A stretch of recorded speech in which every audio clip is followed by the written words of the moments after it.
Thank you, Mr. President. 2.5 years ago, I was sworn in as America's 2,000th senator, a pretty unique honor from a kid who grew up in a working-class neighborhood in Bridgeton, Missouri.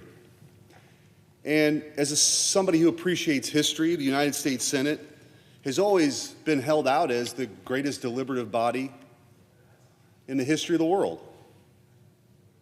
It's a very uniquely American institution. As our founders envisioned what our system of government looked like, they wanted something that was very different than the House, and something that you had equal representation as opposed to proportional representation, this system of checks and balances in a bicameral legislature, every state, no matter the size, having 2 senators, was thought of very differently and has proven over the course of our nearly 250 years to be a very important place to protect individual rights and a whole host of other issues that matter to the American people. There's also been some people whose names are famous. You had Henry Clay, the great compromiser. You had, of course, Webster, Calhoun, and Clay as the great triumvirate. Missouri's first senator, Thomas Hart Benton, was known as Old Bullion. And I want to propose a new name, someone who serves currently in the United States Senate. The great arsonist, Chuck Schumer. Chuck Schumer has single-handedly, more than any senator in the history of our republic, done more to diminish the importance and significance of this chamber. And I'm going to walk through a few ways in which he's done that. To take a step back, for the folks watching on C-SPAN, for the folks in the gallery, for over 200 years,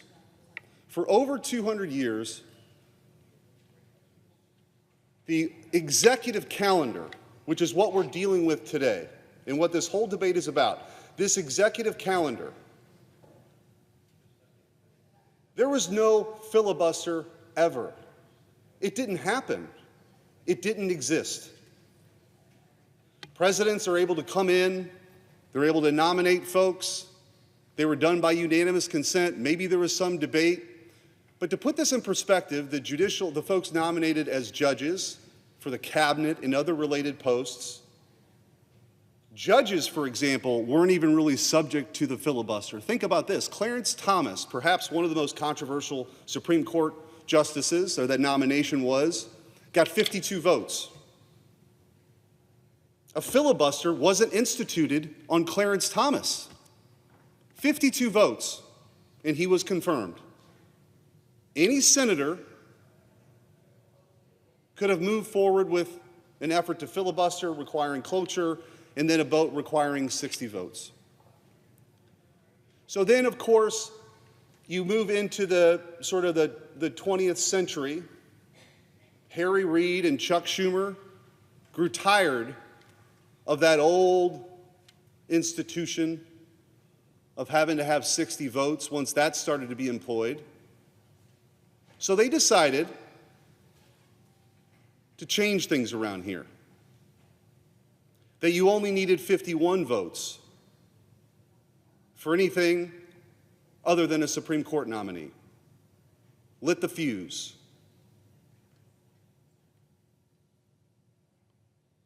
Lit the fuse. Then, of course, now, even for Supreme Court nominees, it's only 51. That happened in the 21st century. For the entirety of the 20th century, we didn't have this nonsense that we're doing here today. I mean, even as you go back into the 1990s and into the 2000s, this executive calendar that we're dealing with was done by unanimous consent and voice votes. There are people literally being voted on today. I don't think the ambassador to Uruguay has been voted on in 50 years. We just did that. So Chuck Schumer rode shotgun with Harry Reid to upend the executive calendar as it relates to judicial nominees. Now, Chuck Schumer is doing that to all these other positions. We've never seen this in the history of our republic. With over 1,000 people that need to be Senate confirmed, the Democrats are they're filibustering and requiring cloture for every single one of them. Because of those stall tactics, the 30-hour rule was changed to 2 hours. But this is all about delay. And why? Well, there's a couple reasons. One is the Democrats at this point are catering to a very, very radical and growing element of their party. And they're competing to be the greatest resistor against President Trump. They can't believe he got back in. They can't believe it. They tried to throw him in jail for the rest of his life. They invented this Russiagate nonsense in the first term. But the American people sat in that jury box. They weighed all the evidence. They saw all the shenanigans, and they said, you know what? We want our country back. We can't believe that you would weaponize the Justice Department against parents who showed up to school board meetings or Catholics or your chief political rival. They rejected it. They rejected it because they want reform. And so now President Trump is offering candidates who are reformed candidates for different positions, but they don't want to do it. And you know what? Vote no, whatever. But this level of obstruction's never been seen before. It's never been seen before. And don't even get me started on what Chuck Schumer would do to the legislative filibuster. He's already on record. His colleagues are on record, many of which I've talked to privately, and can't believe they would actually do it. But if they ever are in the position that the Republicans are in right now, with a president in the White House, a Democrat Senate, and a Democrat House, they will blow up the legislative filibuster. They've all voted to do it. Save Joe Manchin and Kyrsten Sinema, who are no longer here. Would my colleague yield to a question? No. Thank you. They won't do it. They won't yield at all. And by the way, I've had I won't mention who, conversations with my Democrat colleagues who pretend to care about this institution and who are on record for that, on record for voting to end the legislative filibuster. Oh, it's just for one issue. It was just for the voting rights issue. Give me a break, because you know exactly what comes next. D.C. and Puerto Rico come into the Union, federalizing our elections, packing the Supreme Court, put a shot clock on the Republic on that day. So here we are now. That's the legislative calendar. We're in the executive calendar. They already lit the fuse on judicial nominees. And now Chuck Schumer is lighting the fuse on this. And I've got news for you. A reckoning is coming, because we are going to get back. The Republicans in this chamber are going to get back to where the Senate always was, where the executive calendar isn't being utilized like this. And so whether it's, because a rule change is coming, if I have anything to say about it. And by the way, in a few hours, we may be recessing, and President Trump is going to get his recess picks. You have lit the fuse. And let me give you another example of what Chuck Schumer has done.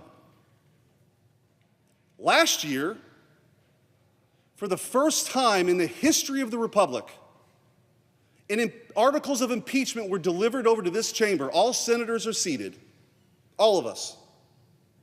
In every single instance that articles of impeachment have come over to this chamber, if the person was alive or still in office, there was a trial.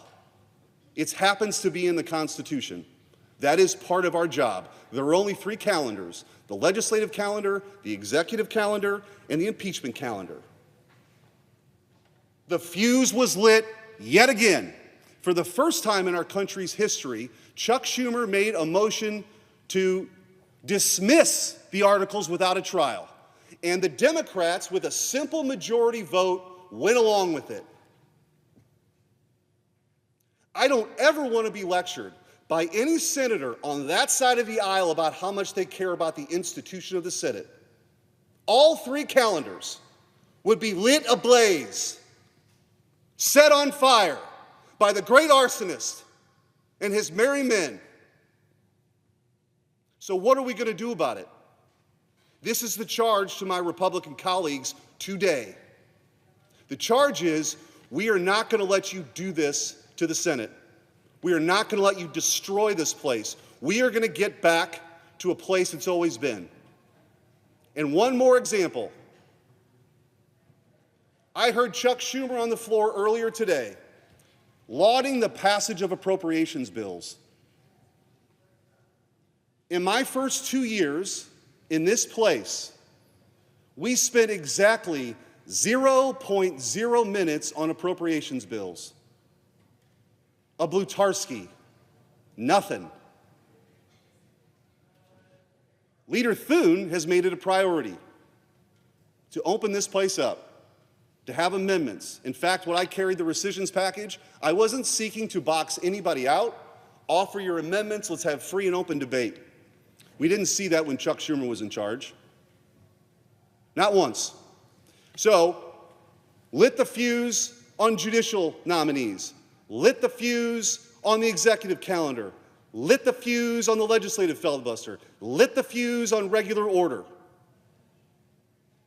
He will go down in the annals of history as someone with total disregard for this chamber, the work we're charged to do when we're elected. But I think Republicans have a chance to course correct today. And I hope we do it to get back to a place that can actually function. With that, Mr. President, I yield back. Mr. President.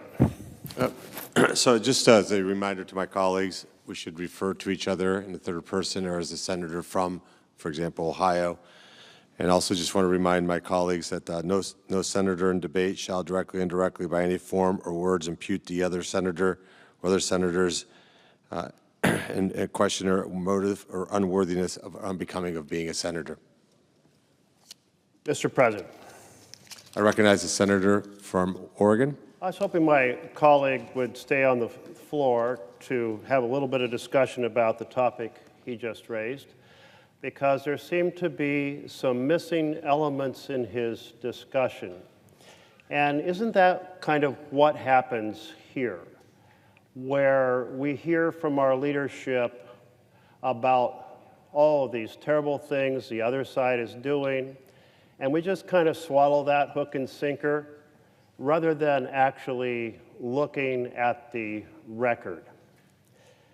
Now, one of the pieces left out of his story was 1974, 100 senators on this floor said, we're going to create a special fast track, filibuster-free, for one single purpose, reducing the deficit.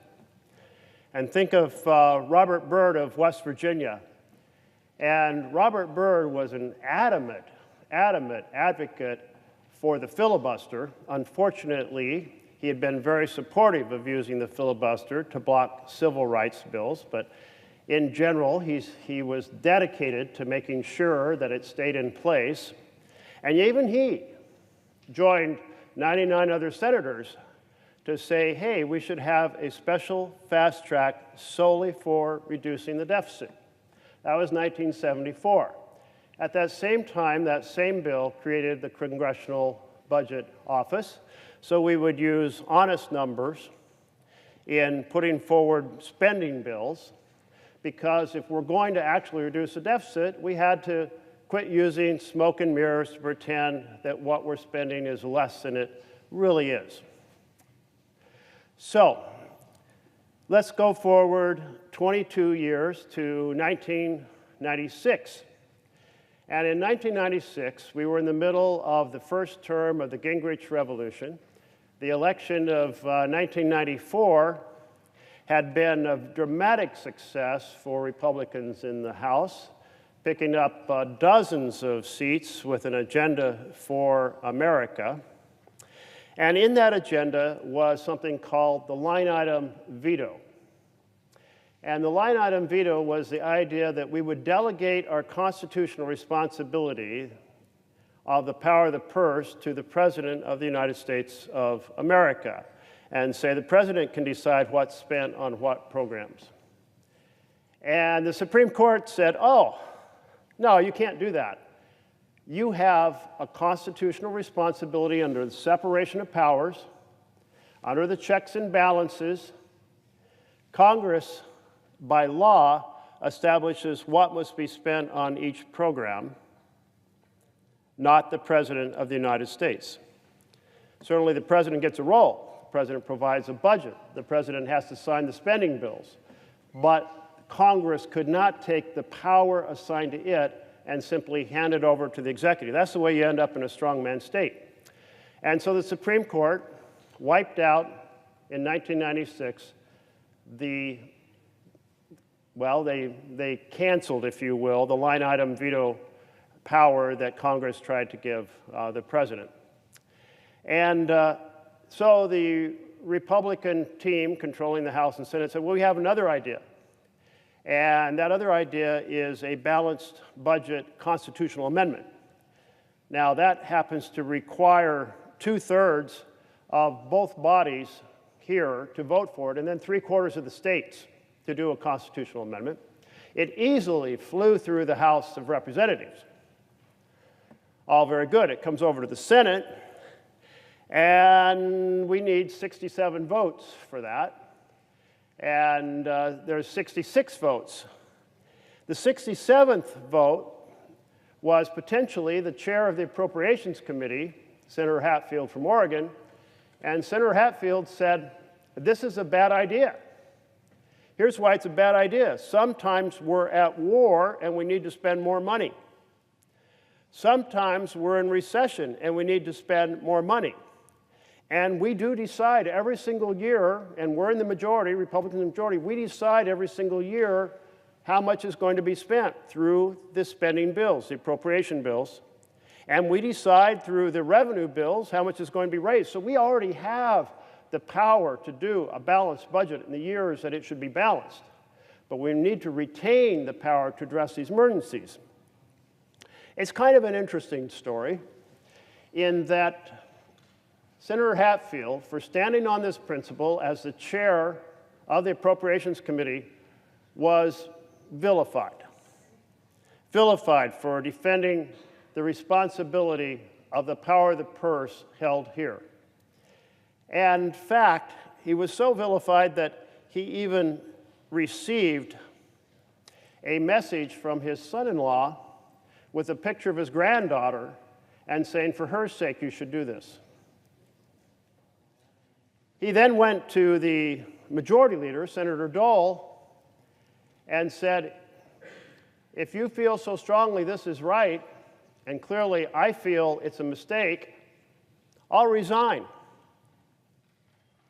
And Senator Dole decided, no, we're not going to ask you to resign. We're not going to suggest that's the right answer.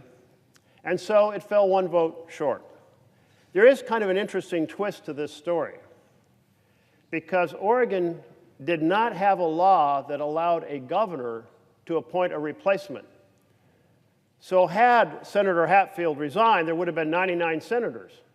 And then you would have only needed 66 votes for the balanced budget amendment. But that did not transpire because Senator Dole turned Senator Hatfield's offer down. So then, what happened? Well, a little bit of frustration among the Republican majority. Their line item veto had been knocked down by the Supreme Court. Their constitutional amendment had not cleared the Senate. And they said, we really want to do a massive tax bill, particularly giving huge breaks for the richest Americans. And they said, but we can't do it. We can't get it done. We can't get it done. Why not? Because the Democrats won't agree to massive tax breaks for the richest Americans. So we won't be able to get the 60 votes we need to be able to pursue this path. And then what happened? Well, Majority Leader Dole and others conferred and said, let's do a nuclear option. And let's take this strategy, this tool that we created in 1974 to reduce deficits, and let's repurpose it and allow it to be used to increase deficits. Of course, not at all what the 100 senators had voted on in 1974. Well, that was pretty dramatic to proceed to take a tool, reconciliation, invented in 1974 to reduce deficits, and to say it can be used to increase deficits. Well, yes, so dramatic, in fact, that it couldn't be done unless they overturned the opinion of the parliamentarian.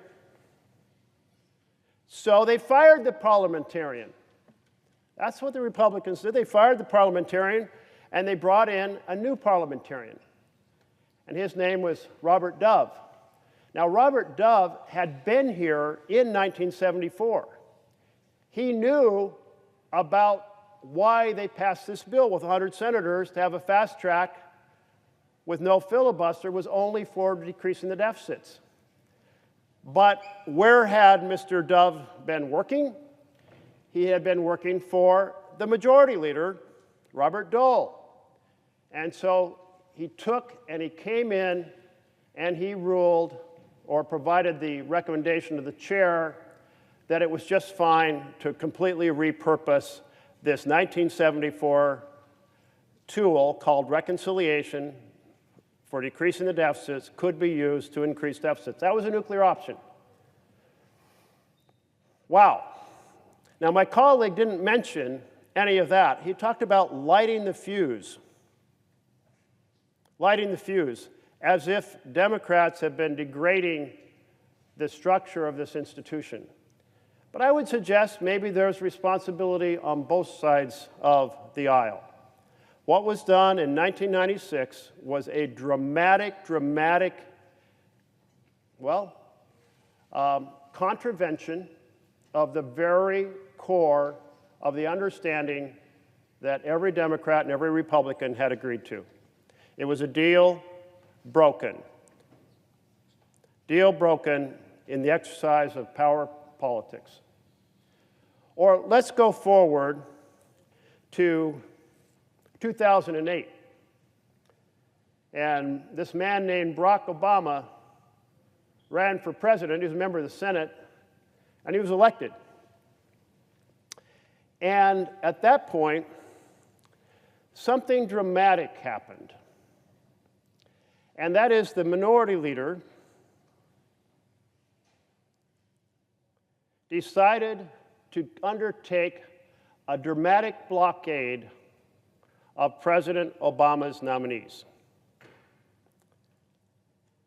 I mean, couldn't fill the National Labor Relations Board, couldn't get the Labor Secretary into place. The list went on and on and on. Well, Democrats didn't respond with a nuclear option. They responded with, let's work this out. Let's preserve the supermajority on nominations, but to preserve it, we can't abuse it in this fashion. Just the number of blockades of nominations soared dramatically. This instrument that had really almost never been used on nominations, it started being used routinely on the Republican side of the aisle. I was left out of the speech you heard a few minutes ago. So we negotiated it, we pleaded, it was like a 9-month process, and finally we all met in the old Senate chamber. No staff present.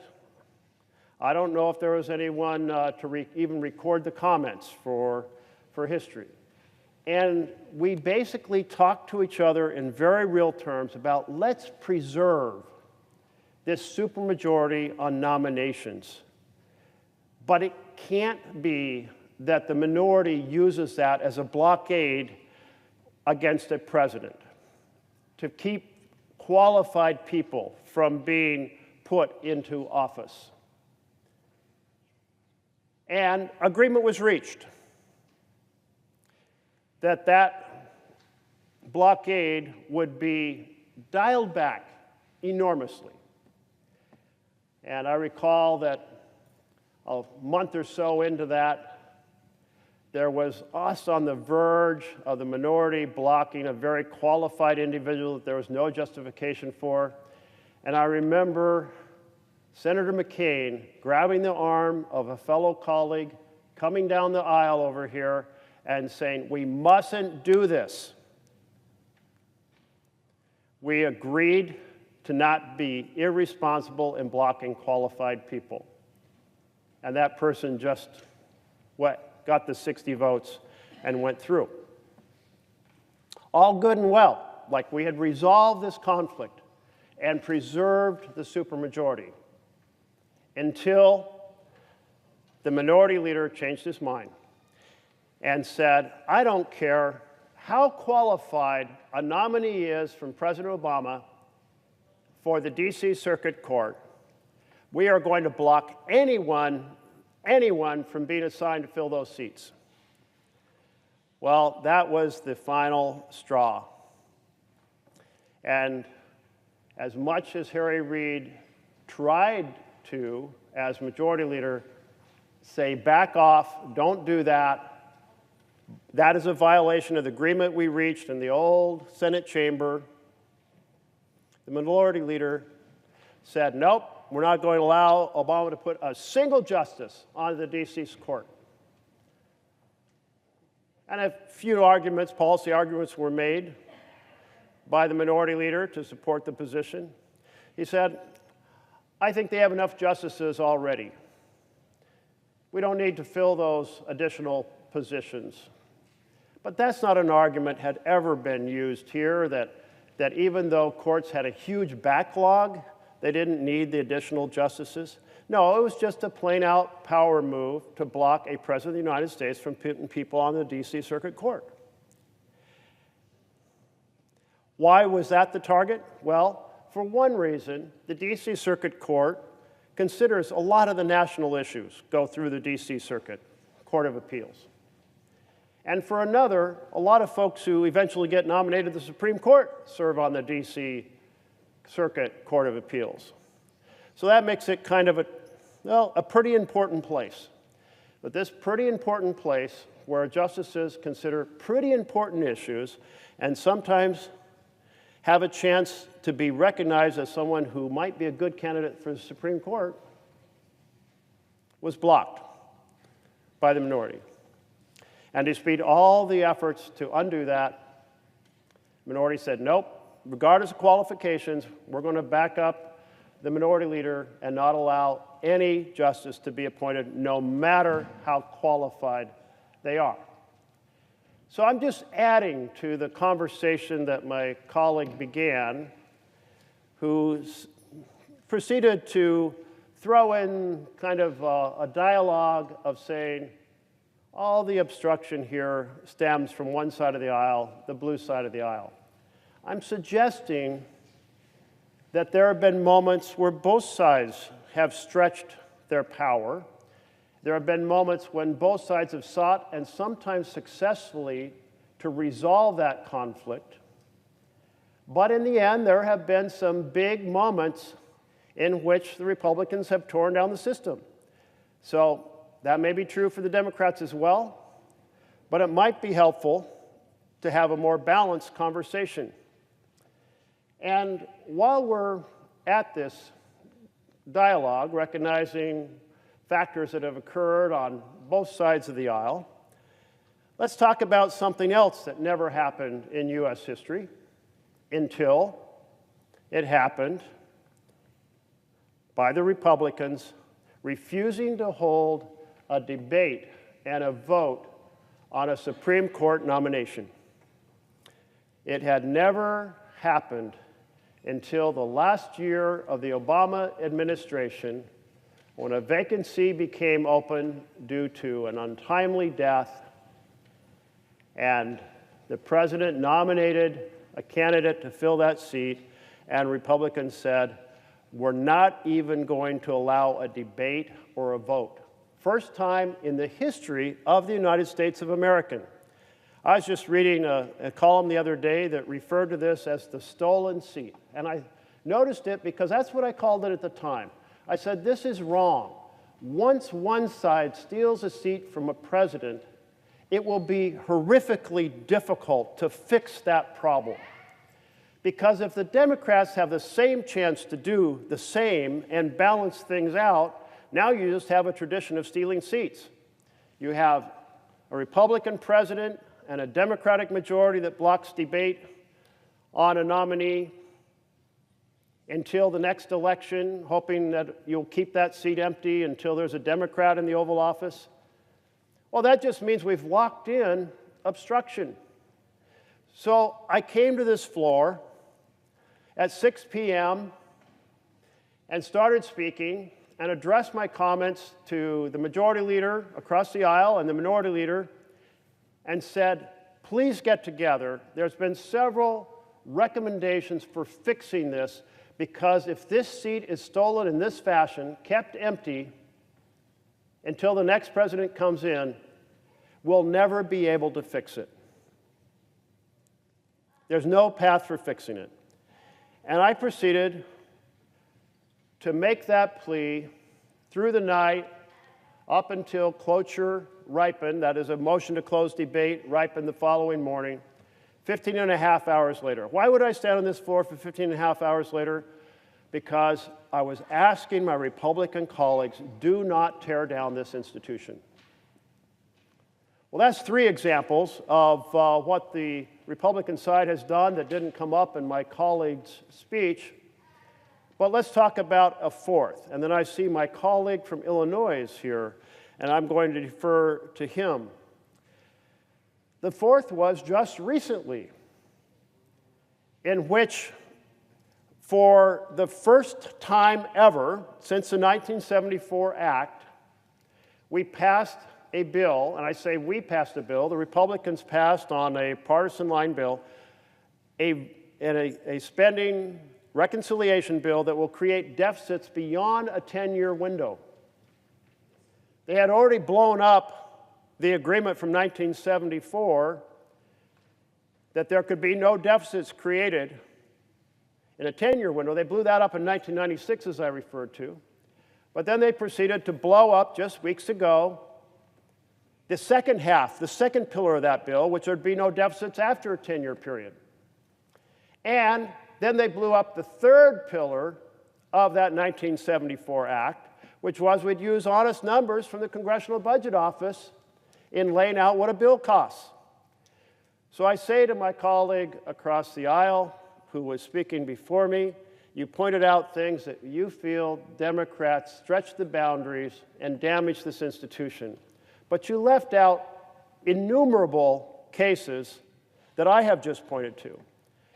So isn't it time to not do one more damage to this institution and instead get together a group from each side to wrestle with the issue at hand? It is my understanding that as of this moment, this day, there's almost exactly the same number of nominees been approved to date under the Trump administration as there were under the Biden administration a similar number of days into his administration, almost exactly the same number. So I think the hyperbole across the aisle is profoundly exaggerated. But let me yield to my colleague from Illinois who stands ready to share a few thoughts.